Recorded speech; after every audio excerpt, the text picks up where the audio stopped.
अस्सलाम वालेकुम dear student. आज हमने फंक्शनल एनालिसिस बीएस में 6 सेमेस्टर की आउटलाइन को स्टार्ट करना है। आउटलाइन का फर्स्ट टॉपिक स्टार्ट करने से पहले आप तमाम स्टूडेंट्स से मेरी रिक्वेस्ट है कि मेरे चैनल मैथमेटिकल इंफॉर्मेशन को सब्सक्राइब, मेरी वीडियो को लाइक और शेयर ज़रूर करें। आज जो हमने पढ़ना है, सबसे पहले हम इसकी बेसिक कोर्स आउटलाइन को डिस्कस करते हैं कि हमारे पास इसकी जो कोर्स आउटलाइन है वो हमारे पास क्या है, उसमें हमारे पास क्या क्या आर्टिकल्स हैं जिनको हमने क्या करना है, डिस्कस करना है। तो सबसे पहले हमारे पास आती है कोर्स आउटलाइन।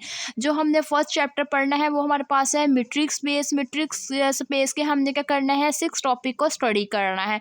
उसके बाद नेक्स्ट हमारे पास चैप्टर स्टार्ट होगा वो हम पास होगा नॉर्मल स्पेस। नॉर्मल स्पेस के भी हमने नेक्स्ट 7 से लेके 13 आर्टिकल्स डिस्कस करने हैं। उसके बाद नेक्स्ट हमारे पास आ जाती है next inner product space. Inner product space के हमारे पास 14 से लेके नेक्स्ट हमारे पास है,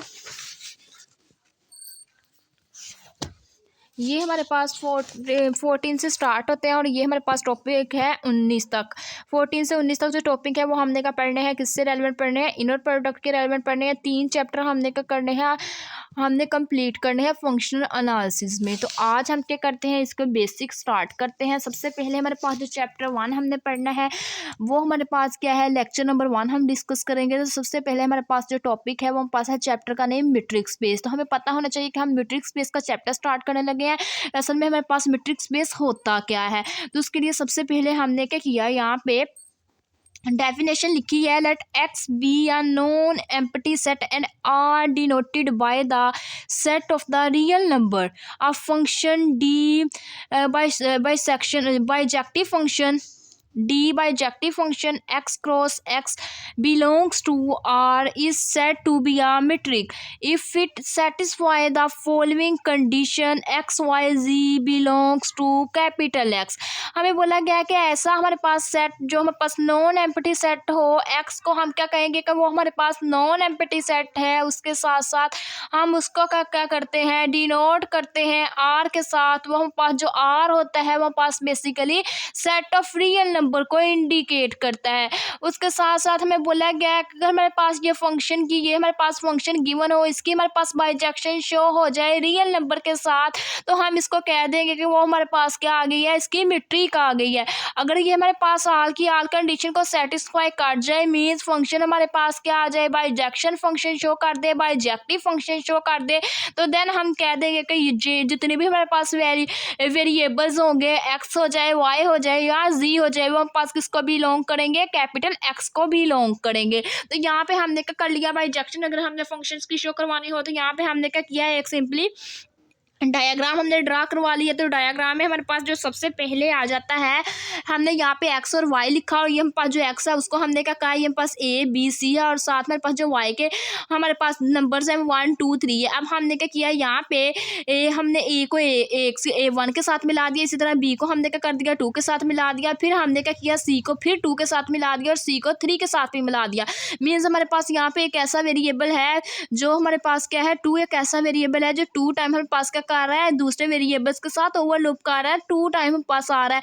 तो जो ऐसा फंक्शन जो हमारे पास सेपरेटली एक दूसरे के साथ हमारे पास क्या करे, सेपरेटली एक दूसरे का कॉमन पॉइंट बने, तो हम उसको कह देंगे कि वो हमारे पास फंक्शन है। अगर वो हमारे पास एक ही फंक्शन 2 नंबर्स के साथ पाया जाए, मतलब ये 2 है, इसमें हमारे पास बी भी आ रहा है सी भी आ रहा है, तो ऐसा हमारे पास जो केस होगा वो हमारे पास क्या होगा, नॉन फंक्शन का केस होगा। तो ये हमारे पास यहाँ पे 2 है, उसमें बी में भी है सी में भी है, तो हमने कह दिया ये हमारे पास फंक्शन ड्रा नहीं हो रहा है। इसी तरह हमने क्या किया, एक नेक्स्ट एग्जांपल ले ली, इसको हमने एक्स का नाम दिया है, वाई का नाम दिया है, एक्स के अंदर वेरिएबल रख लिए ए बी सी, वाई के अंदर हमने वेरिएबल क्या रख लिए 1 2 3 वेरिएबल्स रखे। ए को हमने 1 के साथ मिला दिया, बी को हमने 2 के साथ मिला दिया, सी को हमने 3 के साथ मिला दिया। अब हमने देखा कि ये जो आपस में हमारे पास अगर देखें कि ये ए बस एक ही नंबर्स को कर रहा है, बी भी हमारे पास एक ही नंबर को सिलेक्ट कर रहा है और सी भी हमारे पास एक ही नंबर को सिलेक्ट कर रहा है, तो इट्स मीन हमने कह दिया ये हमारे पास क्या है, ये हमारे पास फंक्शन को रिप्रेजेंट कर रहा है। उसके बाद अब हम पास आ जाती है मैट्रिक्स, जो हमारे पास स्पेस पढ़नी है हमने, उसकी रेलिवेंट हमारे पास कुछ प्रॉपर्टीज़ है। अगर मैं बोला जाए कि हमें क्या करना पड़ेगा,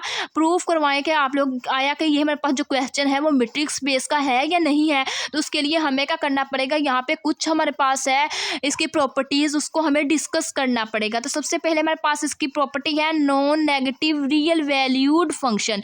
non negative real valued function में हमें क्या करना पड़ेगा, जो D X comma Y greater than is equal to 0, हमें क्या करना पड़ेगा, जो डी एक्स वाई है इसको हमें क्या करना पड़ेगा, ग्रेटर देन और इक्वल टू 0 पर फॉर्म करवाना पड़ेगा। अगर हमारे पास ग्रेटर देन 0 पर फॉर्म हो जाएगा तो हम नेक्स्ट अपनी प्रॉपर्टी की तरफ मूव करेंगे, जब हमारे पास प्रॉपर्टी होगी रिफ्लेक्सिव। अगर ये हमारे पास ग्रेटर और इक्वल प्रूफ नहीं होगा तो हम कह देंगे कि it is not a metric space.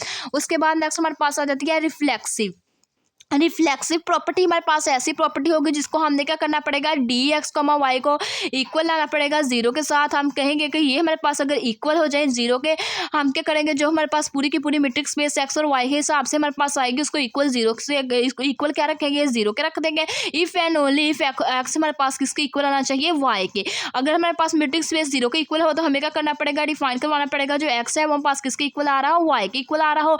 Next हमारे पास प्रॉपर्टी है सिमेट्रिक प्रॉपर्टी। सिमेट्रिक प्रॉपर्टी हमारे पास क्या है, थर्ड नंबर वाली प्रॉपर्टी है। इसमें हमने बेसिकली क्या करना है, जो हमारे पास डी एक्स कोमा वाई है उसको हमने क्या करना है, इक्वल लेके आना है डी वाई कोमा एक्स के। मीन हमने क्या करना है, वेरिएबल्स को चेंज कर देना, जो एक्स का वेरिएबल है वो वाई बना देना, जो वाई का वेरिएबल है वो एक्स बना देना है। उसके बाद नेक्स्ट हमारे पास आ जाती है ट्रायंगुलर इनक्वालिटीज। ट्रायंगुलर इनक्वालिटीज वो हमारे पास क्या होती है, उसमें हमने क्या करना है, d x comma g less और equal to d x comma y plus d y comma g. इसको हमने क्या करना है, इसको फाइंड आउट करना है, मीन्स इसको प्रूफ करवाना है। तो ये जो हमारे पास पेयर होगा एक्स और डी के बिटवीन, उसको हम क्या कहेंगे, ये हमारे पास क्या कहलाएगा, ये मीट्रिक स्पेस कहलाएगा। एक्स और जो डी के दरमियान हमारे पास पेयर बन रहा है, हर वेरिएबल के अंदर हमारे पास एक्स एक्स आ रहा है। ये जो हमारे पास पेयर होगा एक्स और साथ में पास डी डी आल हमारे पास टर्म के साथ आ रहा है, इसको हम क्या कह देंगे कि ये हमारे पास क्या कहलाएगा, ये जो हमारे पास पेयर है एक्स कॉमा डी का वो हमारे पास मीट्रिक स्पेस कहलाएगा। ये था आज का हमारा वीडियो लेक्चर जिसमें हमने इंट्रो पढ़ा, मीट्रिक स्पेस हमारे पास क्या होती है और उसकी कुछ कंडीशंस को डिस्कस किया। अगर आप लोगों को मेरा आज का वीडियो लेक्चर पसंद आए तो मेरे चैनल मैथमेटिकल इन्फॉर्मेशन को सब्सक्राइब, लाइक और शेयर जरूर करें। Thanks for watching. अल्लाह हाफिज़।